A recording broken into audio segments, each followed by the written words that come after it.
that NASA knows about and has never communicated about. Other worlds that are close to us.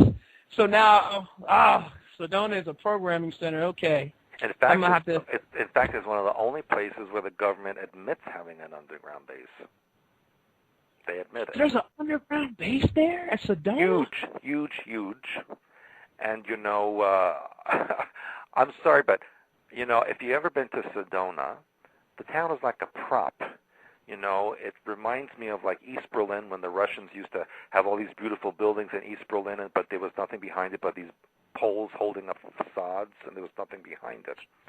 Well, that's what Sedona reminds me of. And, all through Sedona they have these big statues of the javelina. You know what a javelina is? What is that? It looks like a big wild boar with tusks, but it really isn't a wild boar. It is a huge rodent. It's like a rat with large teeth. And that's what they have statues all over of in Sedona. And, it's a big la-la town. Like everybody's airy-fairy. Nobody is grounded. Everything is la-la, love, light, and peace. And it's quite the opposite. And most of the clients I have there are breaking their necks trying to get the heck out of there because they said it's just awful energy. They see things in their home. One woman was in her backyard with her dog at night, and these metallic objects just flew around her and started harassing her. I mean, this is a major programming center, and even the name is interesting, Sedona. If you understand Spanish, it means the thirsty woman. Not a very spiritual name. See? Wow. And Mount Shasta, all the spiritual ascended masters are living under the... What ascended master lives under the earth? Shouldn't they be, higher up there? And it's an active volcano. So there's a lot going on there that if people think about it logically, they realize it really is not spiritual. It is programming and mind control going on. Okay. Wow. That one right there, I'm good Lord. I'll even talk to you about Yelm, Washington, Jay-Z Knight and all of that. Well, I will tell you that I know someone very high level related to government who told me personally that they check on that person monthly to make sure they're doing what the government wants them to be doing. And that came from a horse's mouth. I had a couple people want to know, do you plan on doing any tours? Did you do tours across the country, especially on the East Coast? My dear, I go globally. I just came back from Antarctica. Okay? Wow. I go everywhere. And as far as the East Coast is concerned, I'm actually going to be there this weekend, but not to do work, more of a personal nature.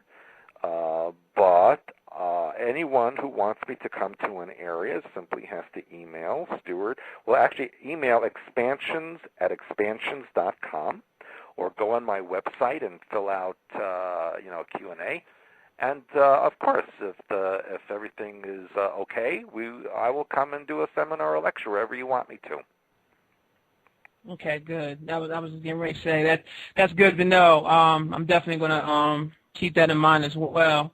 All right, so looking at some of the other questions, because they're just throwing them at me. Mm-hmm. Some people ask, is there any hope for us? They was like, they want to know, who is helping us? If there's no ascended masters, then who's helping us, and so forth. What can we do? And so listen. There's a Chinese saying that says, give a man a fish and you feed him for a day. Teach him how to fish and you feed him for life. So you know what? All the really spiritual beings out there know that if they interfere, they are disturbing our natural progress, and that is against cosmic law. We created this individually and collectively. We are responsible for fixing it. There's no one to come and save us. What point would that be? We would just go and do it again. We are responsible. We need to take responsibility and fix it, not some ascended master or some alien from the Andromeda star system, okay? It has to come from within us. Is there hope? Of course there's hope. That's all that we have. We only use 10% or less of our brain capacity and only 3% of our DNA. What do you think would happen if we opened up a portion of the 97% of the DNA we don't use or the 90% of our brains we don't use? Think of the power that we would have and really do have within us. That is what I teach in my classes, to open up what is already within you. You don't need anyone to save you.